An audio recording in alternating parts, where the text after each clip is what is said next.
Chairman of MEPA Asela B. Rakava said they have requested for a meeting with the Attorney General to discuss the matter in which the report is to be prepared. He said the report will be compiled based on what is discussed at the meeting.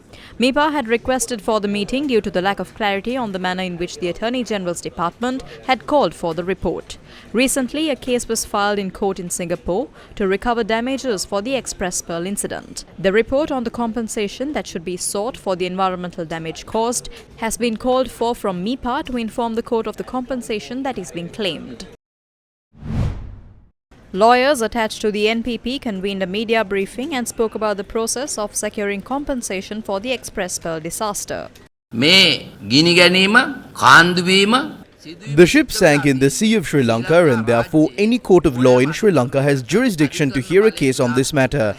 If the victims of a certain incident are the people of our country, including fishermen and future generations of the country, even then a court can exercise jurisdiction on a matter that happened even outside of Sri Lanka. Since an issue like this has cropped up, we would like to ask the government as to if they filed the case in Singapore after consulting with President's Council and senior legal luminaries regarding this matter first. No one can say that Sri Lankan courts do not have the jurisdiction to hear this case. According to all legal principles, a case regarding this matter can be filed in Sri Lanka. We have received reports that the damage caused to the environment has been estimated at between 6.2 to 6.5 billion US dollars. We have information that if this matter is settled in Singapore, the maximum amount of compensation that we can claim is only 27 million US dollars.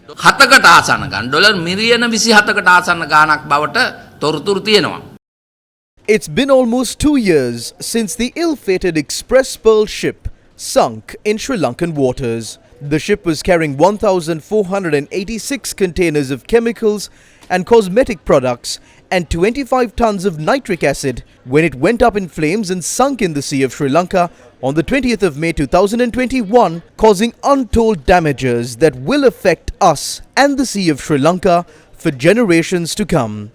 The devastation that was caused will forever be etched in our minds. Plastic nurdles in the containers on board the ship were scattered across the coast of the country. Hundreds of marine creatures, including approximately 200 turtles, washed ashore. Some of these animals had died at sea, while the others breathed their last after washing up on our shores. The fisheries industry in the area came to a complete standstill, and fishing communities in Sri Lanka suffered. Do you remember the New Diamond ship? The damage caused to Sri Lanka when the ship went up in flames in the eastern seas of the country on the 3rd of September 2020. Although the owners of the ship were ordered to pay 442 million rupees as compensation, only a portion of that was settled. All of these incidents pollute and contaminate the exclusive economic zone of our country, the Sea of Sri Lanka. Why don't officials understand the environmental and economic importance of the Sea of Sri Lanka? At a time when authorities in Sri Lanka were willing to do anything to secure a $3 billion bailout from the IMF, officials are following a lackluster approach in securing a compensation of over $6 billion due to Sri Lanka for the damage caused by the Express Pearl. Why are officials responsible for securing the compensation due to Sri Lanka killing time like this? For your attention.